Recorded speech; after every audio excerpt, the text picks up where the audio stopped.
हम में से कोई व्यक्ति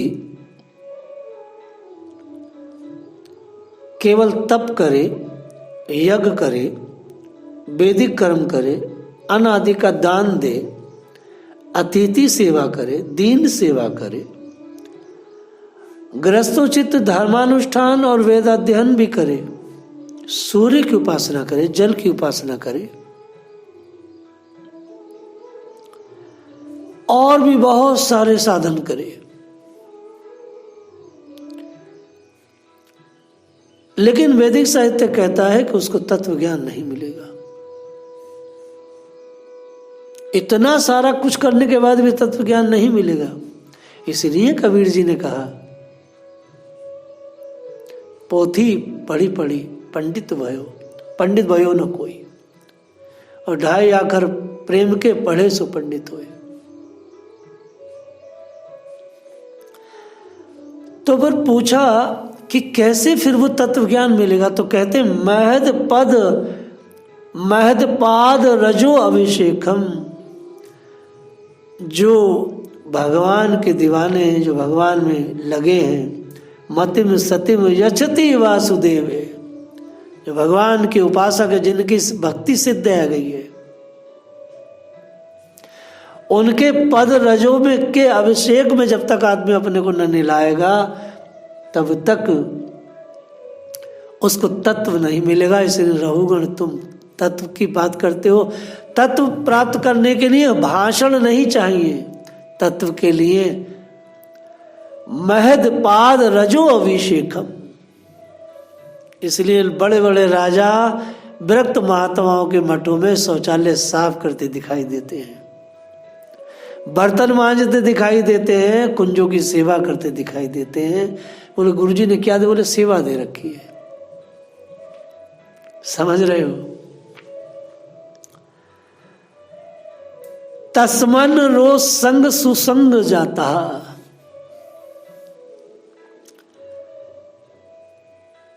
सारांश यह है कि विरक्त महापुरुषों के सत्संग से प्राप्त ज्ञान रूप खड्ग के द्वारा, महापुरुषों के सत्संग, जो विरक्त महात्मा है, सत्संग अर्थात उनका संग, और उस संग से जो ज्ञान रूप खड्ग प्राप्त हुआ है, जिसे कहते ज्ञान की तलवार, मनुष्य को चाहिए अर्थात साधक को चाहिए कि इस लोक में उसके शरीर से के जितने भी बंधन है मोह के, उसकी औकात नहीं कि सारे मोह बंधन को अपनी तरीके से हटा दे। बोले मैं खुद सेटल करूंगा तब भजन करूंगा, नहीं। वो सारे मोह बंधन ज्ञान के खड्ग से महापुरुषों के जीते जी उनके सानिध्य में रह करके काट ले तो अच्छा है।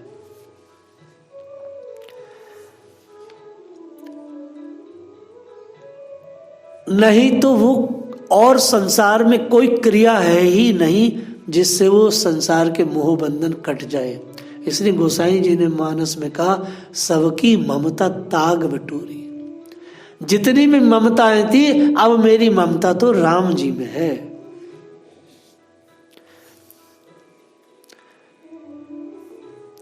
इस कथा के उपसंहार में सार में कह रहे हैं, सारांश यह है राजन कि सारी ममता काट दी जाए। तो कटे कैसे? तो कहा राजन ये कटेगी उस महापुरुष के चरणों की रज के स्नान से। चरणों की रज का स्नान का अर्थ क्या है? उनकी सेवा, उनकी आज्ञा, यही स्नान है। स्नान का मतलब नहीं कि उनके चरणों की रज को लेके पानी में घोल के स्नान कर लिया जाए, इस बकवास में नहीं, ये अलंकारित भाषा है। उनके चरणों की रज का स्नान का अर्थ है उनकी आज्ञा, उनके ज्ञान को जीवन में उतारना, उनके सानिध्य में सेवा करना। बस यह स्नान का, ये पद रज स्नानम का यही अर्थ है।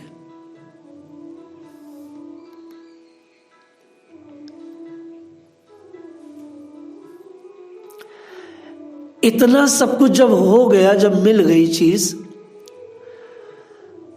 दुस्तर्क मूलो अपहत विवेका।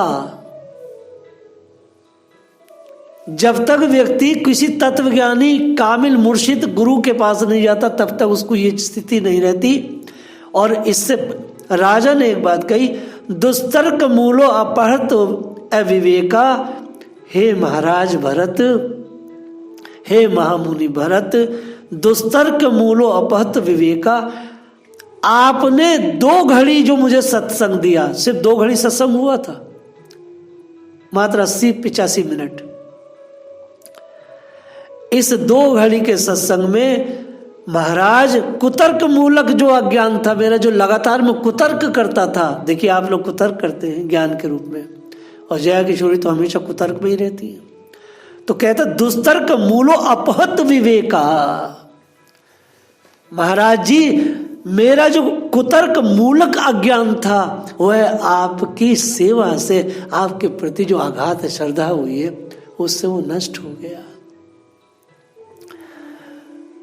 तो नष्ट होने के बाद फिर क्या शब्द निकला, कैसे दोष बुद्धि खत्म हुई, क्या स्थिति बनी, आप उसे सुनेंगे तो आनंद आएगा। जो व्यक्ति इतना दोष बुद्धि वाला था और अभिमान से भरा राजा था, कपिल मुनि के पास जाता है, जब उसको तत्व मिला, जब उसका ज्ञान प्रकट हुआ, उस अभिषेक, उस रज के अभिषेक में स्नान किया, जब उसका अभिषेक हो गया, रज का अभिषेक किया उसने अपने शरीर का, तो क्या चीज निकली, नमो महद भयो वस्तु, नमो शिशुभ्यो, नमो युवभ्यो, नमो अबटुभ्यो, यह ब्राह्मणा गावद धूलालिंगा शंति तिव्य शिव अस्तु राज्ञ, नमो महद भयो वस्तु, नमो शिशुभ्यो, वाह वाह, नमो युवभ्यो, नमो आ बटुभ्यो। राजा के मुंह से निकला, ब्रह्म ज्ञानियों में जो वयोवृद्ध है मैं उनको नमस्कार करता हूं, जो शिशु हैं उनको भी नमस्कार करता हूं, और जो युवा हैं उनको भी नमस्कार करता हूं, और जो ये बालक खेल रहे हैं ना, कीड़ाकृत बालक हैं जो खेल रहे हैं गिल्ली डंडा, इनको भी नमस्कार करता हूं। जो ब्रह्म ज्ञानी ब्राह्मण अवधूत वेश से पृथ्वी पर विचरते हैं, उनसे हम जैसे ऐश्वर्यन मतो राजाओं का कल्याण हो, ये स्तुति राजा के मुख से निकली। भागवत का 5वां स्कंद क्या कह रहा है, अब बताइए। जो कह रहे हैं ये कनिष्ठ भक्त है, ये छोटा भक्त है, ये तो खेलने वाले हैं, इनको कोई ज्ञान नहीं है, ये श्लोक श्रीमद् भागवत का कह रहे हैं मुझे बच्चों को नमस्कार, युवाओं को नमस्कार, खेलने कूदने वाले बच्चों को नमस्कार, सबको नमस्कार। कौन, कैसे, नमो महद भयो वस्तु, नमो शिशु भयो, अर्थात जो व्यक्ति छोटा सा भी साधन कर रहा है मैं उसको कोटि कोटि बंधन कर रहा हूं। ऐसा दैन्य सिद्ध हो गया राजा रघुगण का। तो लेक्चर सुनने के बाद जब उसकी प्रैक्टिस की जाती है तो प्रैक्टिस के बाद ये स्थिति बनती, नमो महद भयो वस्तु, नमो शिशु भयो। मैं एक एक को प्रणाम करूंगा, सभी ब्रह्मज्ञानी, जिधर देखो जिधर सब लोग ब्रह्मज्ञानी दिखाई देंगे। जो लोग भगवत आश्रित अनन्य भक्तों की शरण लेते हैं, ये श्लोक का टीका बोल रहा हूं मैं, जो लोग भगवत आश्रित अनन्य भक्तों के शरण लेते हैं, आचार्य सुखदेव कह रहे हैं, उनका ऐसा प्रभाव होता है, ऐसा प्रभाव होता है उनका कि उनके साथ रहने वाले साधकों के शरीर में अविद्या ठहर ही नहीं पाती। उनका प्रभाव ही ऐसा है। प्रातःश्रमणीय डोंगरे जी महाराज, स्वामी राम सुखदास जी, प्रातःश्रमणीय सदगुरुदेव राधा कुंद गोसाई महाराज जी, ऐसे महापुरुषों के संग से अविद्या कैसे ठहर सकती थी? उनकी कृपा मात्र से यहाँ तक बढ़ गए। और विरक्ति लगी तगी परम पूज्य प्रातःश्रमणीय रमेश बाबा जी महाराज ने दे दी हमें। उन्होंने तो ऐसा, मुझे लगता है कि गहवर निष्ठ जो मेरी चेतना बनी, ये पूज्य रमेश बाबा जी महाराज के कारण बनी, क्योंकि वो गहवर निष्ठ है, एकदम हिलते का है कभी कभी।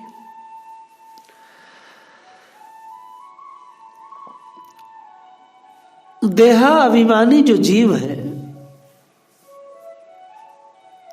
जो सतो रजो तमो गुणों में ही और शुभ और अशुभ मिश्रित 3 कर्म करते रहते हैं, और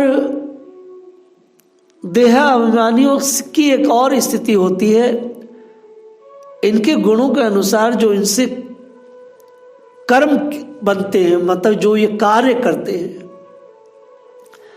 वह कार्य इतने निकृष्ट होते हैं कि वह इस संसार में बंध ही रहते हैं,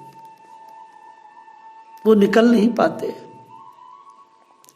क्योंकि जो देह अभिमानी लोग होते हैं, उनके शरीर में 6 चीजें हैं, 5 ज्ञानेंद्री और 1 मन।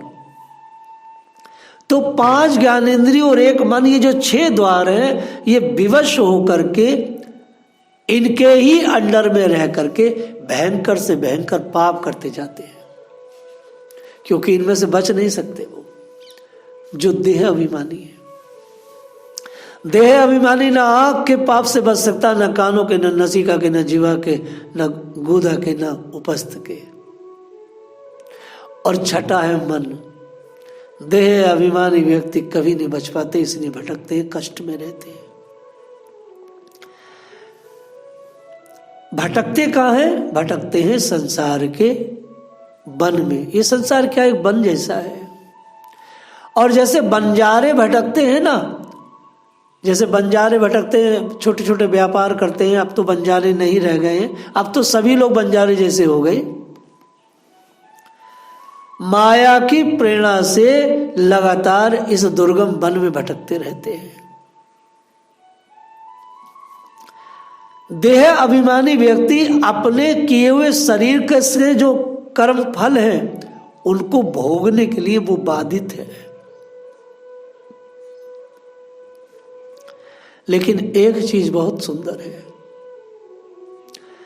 अगर ये देह अभिमानी व्यक्ति अपने श्रम को शांत करने वाले श्री हरि और एवं गुरु के चरणों का मकरंद मधु अगर उसको मिल जाए किसी सौभाग्य से तो बच सकता है।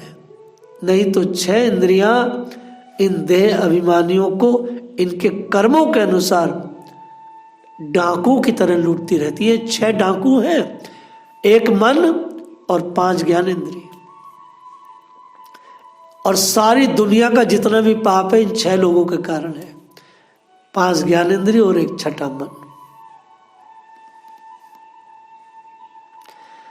पुरुष बहुत सा कष्ट उठाकर धन कमाता है, उसका उपयोग धर्म में होना चाहिए, लेकिन मनुष्य उसका उपयोग धर्म में नहीं करता, देह और गेह में करता है। अरबों खरबों अपने बच्चों पर अपनों पर लुटाता है। लेकिन जबकि धर्म का जो सबसे सुंदर जो स्वरूप है वो धर्म के लिए है धन का उपयोग, लेकिन वो कर नहीं पाता। क्यों नहीं कर पाता? जिस मनुष्य का बुद्धि रूप सारथी विवेकहीन है, विवेकहीन बुद्धि जो है और मन ने जिसको वश में कर रखा है, वो व्यक्ति कभी भी सत्कर्म नहीं कर सकता। जिसकी वृत्तियां गृहस्थोचित विषय भोगों में फंस रही हैं तो उसकी वृत्तियां उसे लूट लेती है। आप आश्चर्य करेंगे, जिसका मुखिया बेईमान हो और जो बंजारों के दल का चोर डाकू के जैसी जिसकी इंद्रियां हो, वो व्यक्ति परमार्थ कैसे कर सकता है? जिसका मुखिया बेईमान है तो वो कभी भी अपना धन भगवान में नहीं लगा सकता, वह कभी भी अपना धन राष्ट्र की और परोपकार की सेवा में नहीं लगा सकता। जिसका मुखिया बेईमान है वो सारा धन भोग में अपने बीवी बच्चों में लगाएगा। अगर उसका मुखिया माने मन, और अगर उसका मन शुद्ध सात्विक है, भगवतमय है, धर्म से दक्ष है, ईमानदार है, धार्मिक है, तो अपना धन वो शास्त्र के अनुसार खर्च करेगा, शास्त्र के अनुसार। श्रीमद् भागवत में स्त्री पुत्र इत्यादि को भेड़िया कहा है। ये भेड़ी और गीदड़ों के समान है। अर्थ लोलुप कुटुंबी के धन को उसकी इच्छा न रहने पर भी उसके देखते देखते छीन लेते हैं। आप देखिए, कोई व्यक्ति रिटायर्ड होता है, करोड़ों रुपए उसके पास होते हैं, लेकिन वो बूढ़ा अपना पैसा अपने हिसाब से खर्च नहीं कर सकता। वो बूढ़ा, उसका पैसा उसके बच्चों का, उसकी पत्नी का, उसके परिवार का होता है। वो दे नहीं सकता, क्योंकि वो भेड़िए और गडरिए और वो गीदड़ उसके सब धन को लूटने वाले होते हैं। भागवत अत्यंत दुर्लभ है। जिस प्रकार किसी खेत के बीजों को अग्नि द्वारा जला दिया गया हो और प्रतिवर्ष जोतने पर खेती का समय आने पर फिर झाड़ झंकार लता तृण आदि से गहन हो जाता है, उसी प्रकार गृहस्थ आश्रम में भी कर्म भूमि है। इसमें भी कर्मों का सर्वथा उच्छेदन कभी नहीं होता, क्योंकि घर कामनाओं की पिटारी है। घर गृहस्थी क्या है? कामनाओं की पिटारी। गृहस्थ आश्रम में आसक्त हुए व्यक्ति के धन रूप बाहरी प्राणों को डांस मच्छरों के समान नीच पुरुषों से तथा टिड्डी पक्षी चोर चूहे आदि से क्षति पहुंचती रहती है, वैसी ही इसके धन को भी, जितने भी कहा है, डांस मच्छर टिड्डी पशु पक्षी चोर चूहे, ये सब रिश्तेदार हैं और ये धर्म नहीं करने देते। मैंने एक रिटायर्ड व्यक्ति से कहा, अरे हम राधा रानी की सेवा कर रहे हैं, आप हमें अपना धन दें कुछ। कहता, महाराज बच्चों से पूछ लो, क्योंकि वो उसके शरीर में, उसका शरीर का जो मालिक है वो मन है, और मन बेईमान है, आधार्मिक है। मन फंसा है उन लोगों में जिन्हें वो छोड़ने वाला है। धर्म नहीं करेगा मगर फिर भी। मार्ग में भटकते भटकते अविद्या और कामना कर्मों से कलुषित चित्त दृष्टि दोष के कारण मृत्यु लोक को प्राप्त होता है। आचार्य सुखदेव कहते हैं, इस प्रकार जब पूरी इंसानी मशीन का जो मालिक है वो मन बन जाता है, तो इतनी गहरी अविद्या, बुरी बुरी कामनाओं और चित्त में एक चीज आ जाती है, दोष दृष्टि आ जाती है। आप किसी से पूछेंगे संतों के प्रति दोष दृष्टि रखे, कोई ऐसा एक आदि होगा जो संत महात्माओं के प्रति सुंदर दर्शन रखता हो। सबकी दो दृष्टि होती है।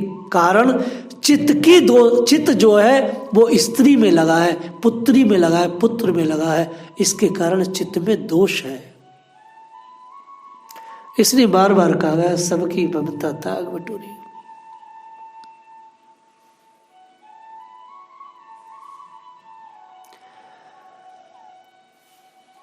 जो लोग विषयों में मिथ्या तत्व जान लेते हैं, वो देह में आत्मबुद्धि रहने से विवेक जो नष्ट हो जाता है, उस स्थिति से उभर आते हैं। आप जब अपने रिश्ते और रिश्ते नातों में आत्मबुद्धि करते हैं, तो इस आत्मबुद्धि के कारण विवेक नष्ट हो जाता है। ये मेरा पुत्र है, ये मेरी बेटी है, ये मेरे पिताजी हैं। ऐसी जो आत्मबुद्धि अपने परिवार के व्यक्तियों से होती है, और आप जानते हैं हम सबकी कंडीशन यही है, यह जो आत्मबुद्धि है, ये मेरी पत्नी है, ये मेरा है, ये मेरा है। ये जो आत्मबुद्धि है, किसमें? देह गेह में। आचार्य सुखदेव कहते हैं, इससे विवेक बुद्धि नष्ट हो जाती है। और जब विवेक बुद्धि नष्ट हो जाती है, तो मरु मारीचिका तुल्य विषयों की ओर व्यक्ति दौड़ने लगता है। मरु माचिका वृत्ति तुल्य विषयों में दौड़ने लगता है, सोचता है वहां नहीं। एक जो सबसे बड़ी बात है मनुष्यों की, वो यह है, पूर्व पुण्य क्षीण हो जाने पर जीवित ही मुर्दे के समान हो जाता है मनुष्य। ये शब्द बहुत ही जानदार है।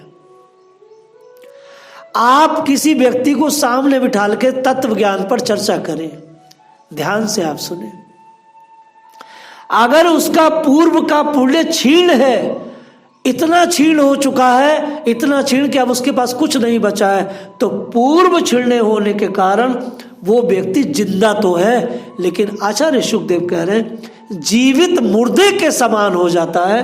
क्योंकि जीवित मुर्दे के समान क्यों हो गया?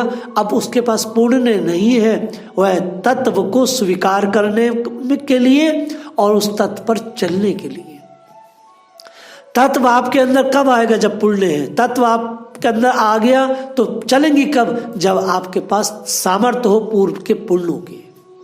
अरे भाई आपके पास कार आ गई, अर्थात आपके पास तत्व आ गया, आपने कार ले ली, 10 लाख की कार ली, अगर आपके पास डीजल नहीं है, उसमें तेल डालने को पैसे नहीं है, तो आप कार चला लेंगे? तो तत्व आ भी गया, तब भी पुण्य चाहिए उसको अपने जीवन में लागू करने के लिए। इसलिए आचार्य शुकदेव कह रहे हैं जो पूर्व पुण्य क्षीण हो जाता है मनुष्य का, कोई पुराने पुण्य क्षीण हो गए तो वो जीवित मुर्दे जैसा है। वो सत्संग भी करेगा, सुनेगा, सब कुछ करेगा, लेकिन मानेगा नहीं, वो मुर्दे जैसा हो जाता है, मुर्दे जैसा। कहता महाराज आपका ज्ञान तो बड़ा अच्छा है लेकिन मेरे अंदर नहीं जा रहा। क्यों नहीं जा रहा भैया तेरे अंदर? क्योंकि पुण्य क्षीण हो गए, पुण्य क्षीण हो गए तो ज्ञान। जय किशोरी कहती महाराज बात तो सच्ची है लेकिन अभी 20-25 साल लगेंगे। वाह भाई वाह, क्या बात है। इसका अर्थ क्या है? इसका अर्थ है पुण्य नहीं है उस ज्ञान को फॉलो करने के लिए, पुण्य नहीं है। तो फिर पुण्य कैसे आएंगे? महत कृपयो, महापुरुषों की रज, अर्थात रह जाओ, बर्तन मांजे जाओ भैया, आ जाएंगे। ये बहुत ही सुंदर भावावटी का एक दर्शन है, ये भारतीय दर्शन है, ये शास्त्रीय दर्शन है, वैदिक दर्शन है। इस दर्शन पर आज हमने थोड़ी सी अल्पमात्र चर्चा की। जय श्री राधे।